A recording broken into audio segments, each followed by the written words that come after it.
Winner is not who always sees success. Winner is someone who's full of all the failures, ups and downs, and have been into trenches. They have more failures than successes.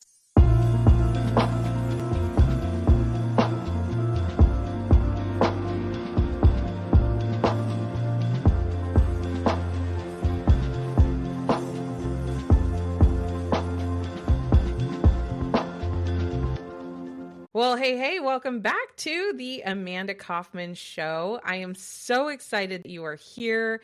And I am here with a friend that I met mainly because we have very snazzy glasses. Sahil, welcome to the Amanda Kaufman Show, a fellow coach, a fellow marketer with some unique perspectives to share today. So welcome. Thank you so much for Amanda for bringing, and I hope it will be valuable to your audience. And yeah, we got this catchy specs, so I love it. Exactly. I love your red you know more you're than going to that. learn something, because if you're watching us on YouTube, it's two people wearing glasses. This is going to be a smart conversation. So Sahil, why don't you take like 30 seconds, introduce us to like, who are you, as a coach, what is it that you do and how do you help people? Yeah, so basically I am helping freelancers and coaches, other business coaches basically, to help them scale to their first 6 figures and beyond. So we have, before we met actually, we had this program called 6 Figure Accelerator. And after we met at that event, we got obviously great takeaways and how they were discussing about industries transforming or transitioning into more like when trust recession came. So I reshaped my business a little after that, tweaked it, and now I have yes, I was doing organic and high ticket coaching. Now I added more of low ticket and now jumping into paid ads as well. Instead of 6 Figure Accelerator, it become Micro Offer Accelerator program. That's a new launched program that we did. We launched it just like a week ago, and we got few people into that. So I'm working with them. Two sessions have been delivered to those people. So now it is like entire ecosystem that I've built up. We can dive deep more into the session, but for 30 seconds, yeah, that's what I'm doing, helping freelancers and coaches to scale to 6 figures and beyond. Amazing. I love that. And, I was thinking about this episode and I'm like, what can my friend tell everybody that maybe they're not hearing somewhere else? So I just really want to point out, y'all, when we met, he heard this idea from the stage, what, a month and a half ago, 6 weeks ago, something like that. It was like, yeah. And sometimes you just hear something. And how many times have you heard something, but it just went into a journal, went to a journal to die? And I think something I really admire about you is I've seen like just how quickly you took some of the things that we learned in the room and you were like, boom, put it on the internet. Boom, got a new page up. Boom, started a new conversation. So talk to me a little bit about how your philosophy as a coach has changed to now focus on this ecosystem model. So what is that? And why? Why'd you do that? Right, so great point. So what first, like philosophy thing on events, I want to talk about that, touch base on that. Basically, whenever we go to attend any of the events, whether virtual or in person, one of my mentors taught me this thing, that you cannot pick everything from any event that you go to. Just pick for one thing that you can get from that and implement that in your business, rather than trying to just jot down all the notes and taking pictures and clips and all that stuff. So I think that stuck with me, and any event I go to, whether in person, masterclasses or challenges or summits that I attend, I always make sure that what is that one thing I can pick from, and then I go like really dial down into that. So for me, the one thing that I picked from that was how a lot of online businesses, or especially info product owners, are shifting. Like there was a wave which was high ticket. Like I think I personally wasn't that way from 2020 to 2023-ish end, or starting 2024. And then I started seeing some things like, okay, what used to work before are not working as compared to earlier. So at that point, I started hearing this noise of like digital products, low tickets, and all. Like there were some posts from like other influencers and other legends out there. They were talking about how industry is shifting from this to this. High ticket is not dying. That's not the case. But middle tier, what I see, anything that you're selling from $3,000 to up to $7,000 to $10,000, that's where it got hit, and a lot of people reshape their business. That's what I was looking for actually before attending that event. So I got my that one thing, and I'm like, okay, how can I tweak it so that I don't become just like I don't end up becoming that victim or ended up closing my business. I see a lot of my coaches literally shut down their business for different reasons, and I'm like, no, I want to figure it out. So during that event, I got this thing is like where we talked about trust recession. We talked about how you have like awareness offers, entry level offers, and then you have your sweet spot offer, call it as $1,002, whatever that event organizer Anik talked about it. So those were my gold nuggets that I was like, it's like more of validation. Like, okay, yes, if I'm hearing this again and again, and that event was just like, for me, it was more of kickstart that let's do this. Let's see what happens in that. So I was ready before that. It was just another validation for me. So after that event, I came back home and we looked back into my business. Because when you have, I'm doing this from last 5 years, you have different things. It's like mini journeys that you have walked yourself in your business. What can you pick from that? And based on how industry is evolving, how you can fit into those buckets.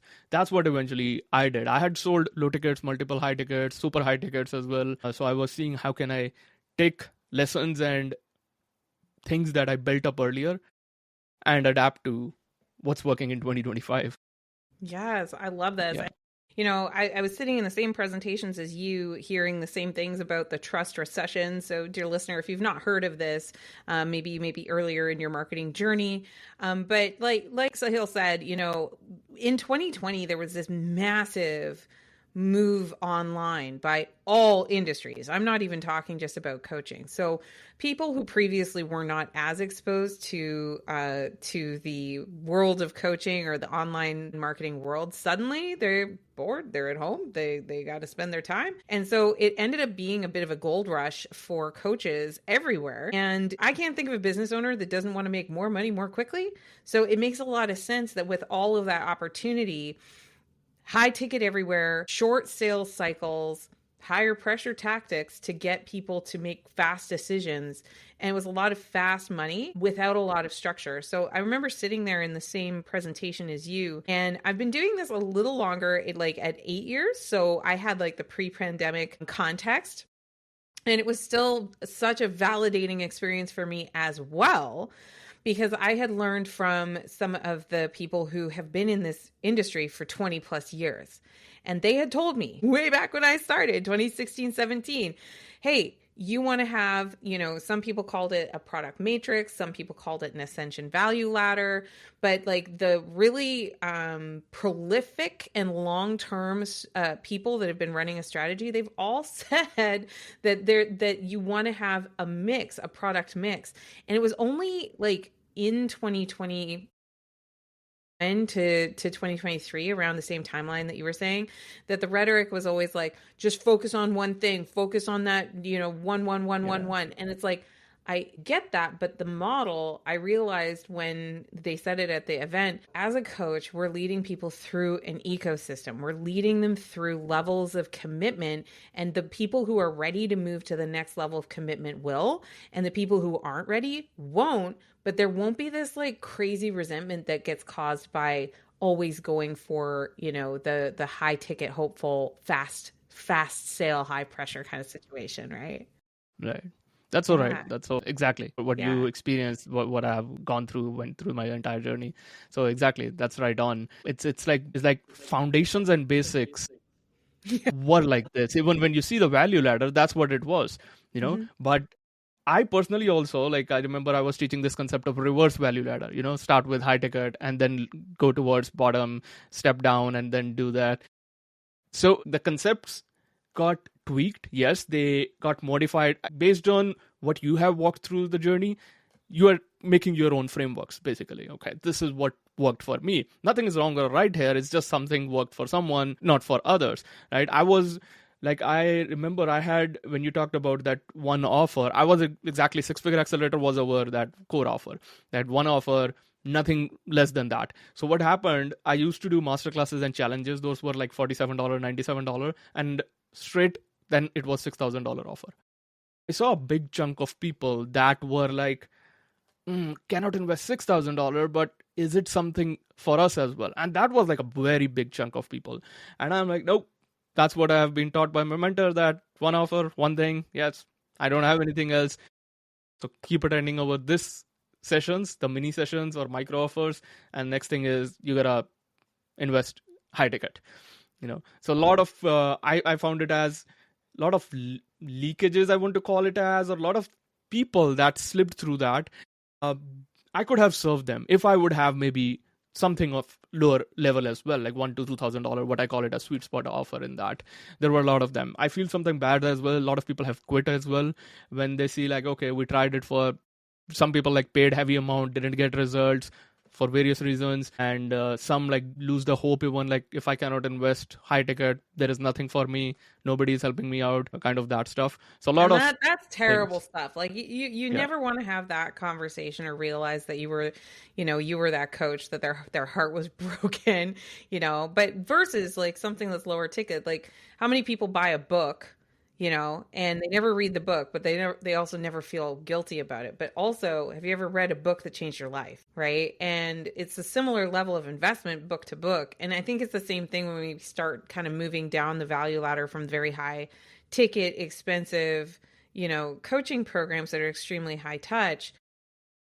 Having options that people can be more casual with before they decide that they're going to commit at that higher level, it really does make a lot of sense. So I'm just so curious, when you went through this launch, and you used to be the six-figure accelerator guys, and then you kind of flipped and shifted to adding more of this ecosystem conversation.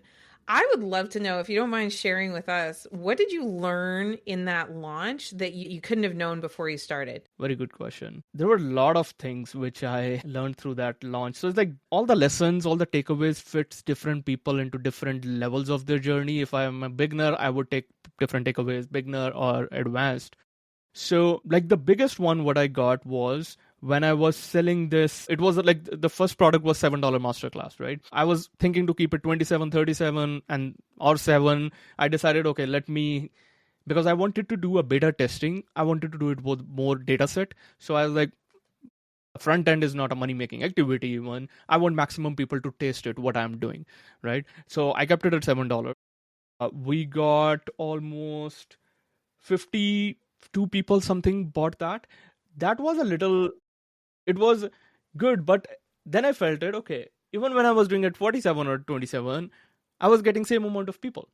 But then was a realization that, okay, first of all, these are not the same faces anymore. As I said, a lot of people disappeared. They just left it. They quit it or whatever happened. They just were not in the game anymore, right? And I was personally seeing all these people, content. I'm like, last content was posted in last year ago. I'm like, wow, okay. I felt bad at some point. I'm like, these people were attending my events and all. For them, it now I'm coming up with something. Maybe it was for them what they were asking a year or 2 years ago from me, right? So that was a big realization. I'm like, okay, faces changed at this point. Although it was that lower level, I was expecting at least to get maybe 100 people minimum. I was expecting, but we got half of that, so not bad. Started with that, we launched that, and then we pitched $1,000 offer.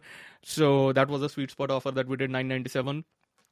In that, I think it was more of, now people were like, there was no hard selling that happened. Earlier, I used to book calls and then close people on $6,000 offer, of course. But for this, it was like event, they got value, they understood the ecosystem. I showed them the entire thing. Literally, it was like, do it yourself. You want to do it, feel free. I gave you enough examples and enough stuff. Or if you want me to do it with me, then done with you coaching program, that was $997 offer, right? So like I was seeing payments coming in. We opened up 10 spots within few days. 10 spots were gone, and I'm like, okay, I want to limit it this time. Earlier we used to take more people as well, like using some scarcity but still enrolling people. But this time I made a decision that I'm not going to do any fake scarcity or urgency. 10 people in, close the doors. Yeah. So we Yeah. did I that. like that style too. I think it's better Yeah, to just tell the truth, state the facts, exactly. and but beta, dude, I'm like doing the math. So you had 52 people buy.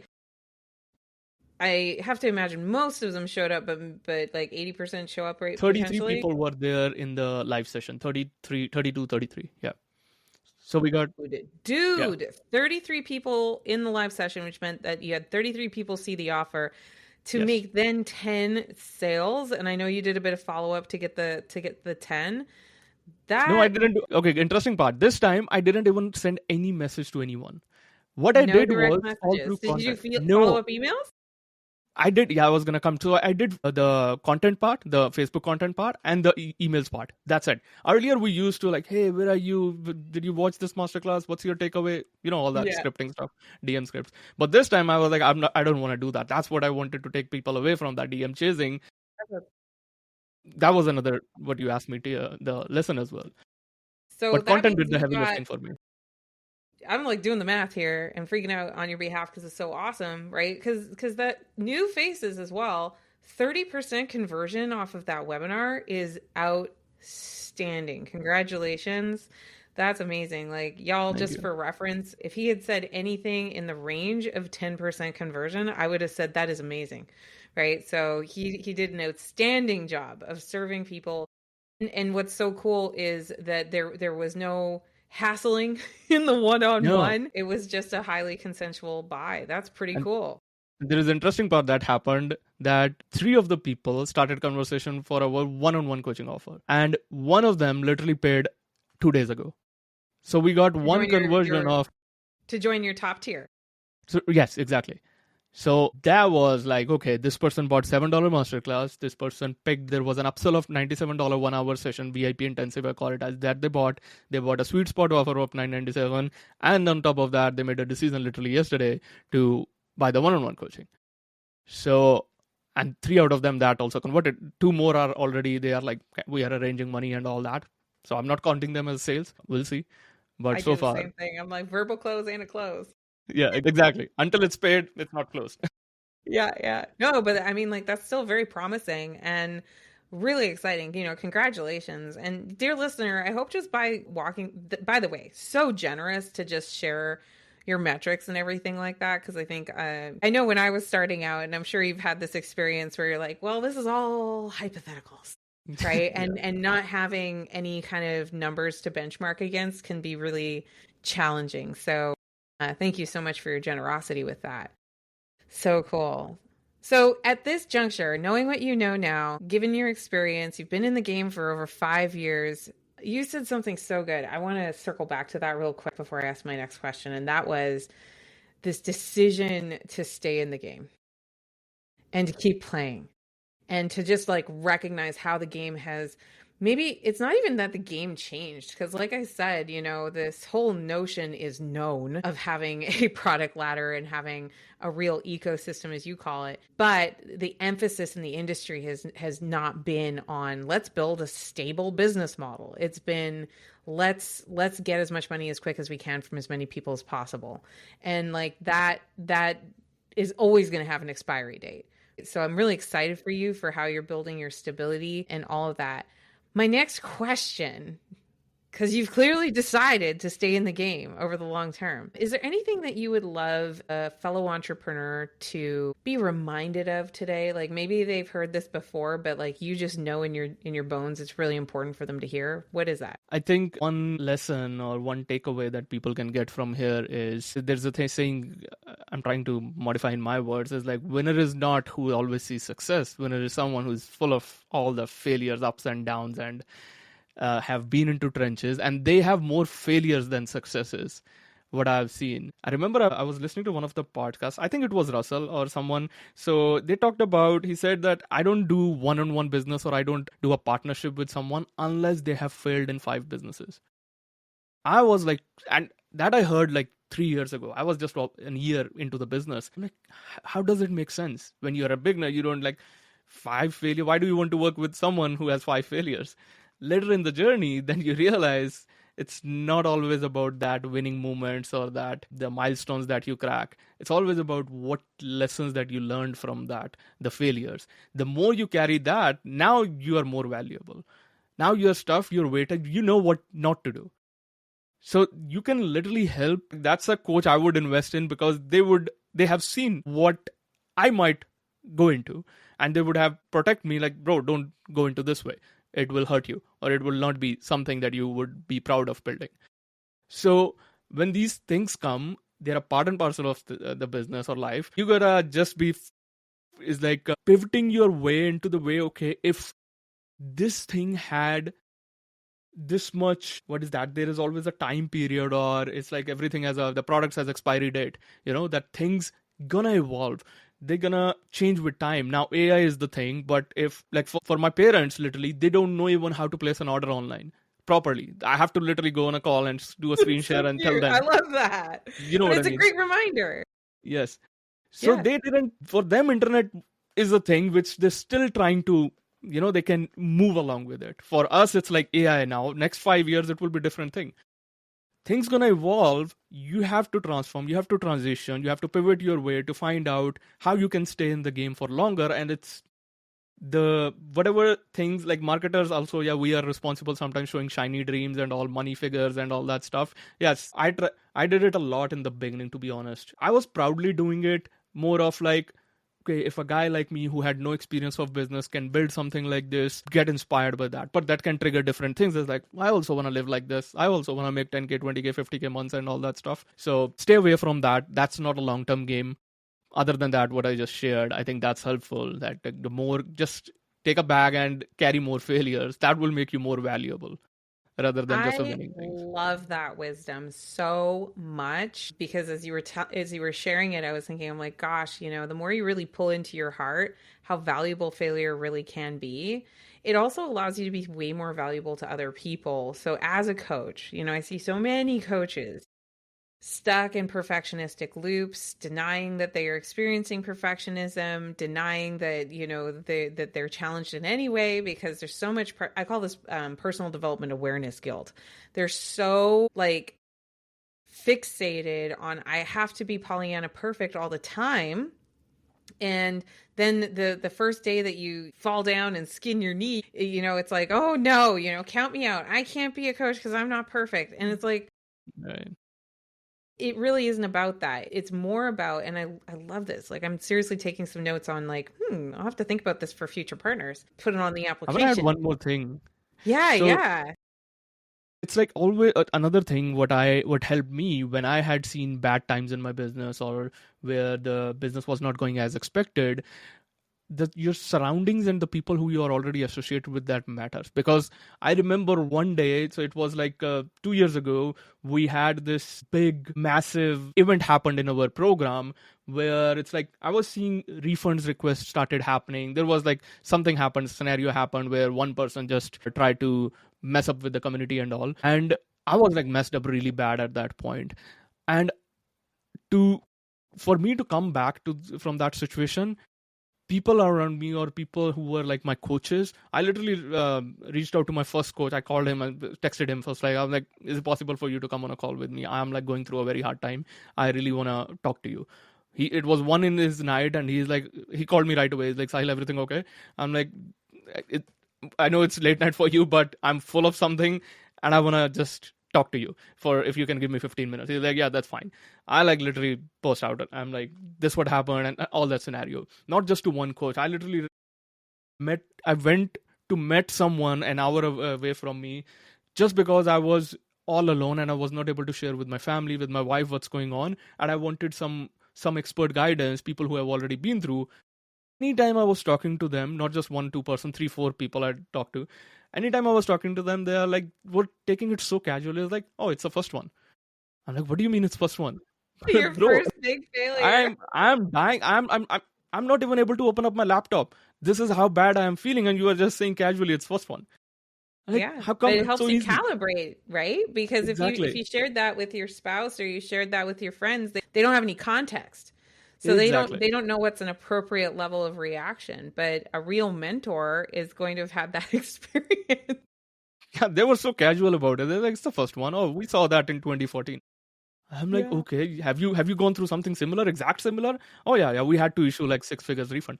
I was like, okay, mine is not 6 figures, but I'm devastated at this point. I'm not sure how can I recollect myself back. And then I Totally. heard their stories. I'm like, okay, my pain is much more smaller, but glad I was able to discuss with them, because now I see how they handled it, what they did in this situation, and it helped me to come out of it faster. Rather than quitting it, it helped me to rebuild myself. So So I good. cannot be thankful enough to these people who I was making sure that I'm in touch with these people who were helping me at my worst times of my business. I Huge love that. kudos. So that I love matters that. who you are surrounding, because your loved ones, they love you, they're gonna protect you. The best advice they might be like, okay, find something else. But that might not be the solution, ideal solution. You might have worked something, like I took 3 years to build something, and I would not want to listen to that advice. Just try something else. Like I put all my energy, time, blood, sweat into this to build it up. I cannot just let it go. Yeah. So Yeah. it was a hard Exactly. time, but those people helped. So, Sahil, what's the best way for people to follow you? All the social media channels, I'm most active on Facebook and Instagram. It's Sahil Sehgal Official, my first name, last name, and official. We have a website, sahilsegalofficial.com. So if you want to go connect, like all of our Facebook group playing, podcast We'll make links, sure everything. to have all your links below. Yes. Dear listener, thank you so much for joining us. Make sure you smash that subscribe button if you haven't already, and grab this episode and share it with 3 of your friends who are maybe struggling through, thinking like, "Oh, I got to change things up. You know, how do I navigate these uncertain times as a coach?" This is a great episode to share with them. And hey, if you have 30 seconds to share a review of the podcast, we always appreciate that because it helps people decide whether they want to stop by and listen. So thank you so much for being here, Sahil. You're welcome. I Yeah, hope it I was mean, valuable. it was incredible. And dear listener, until next time, do what matters.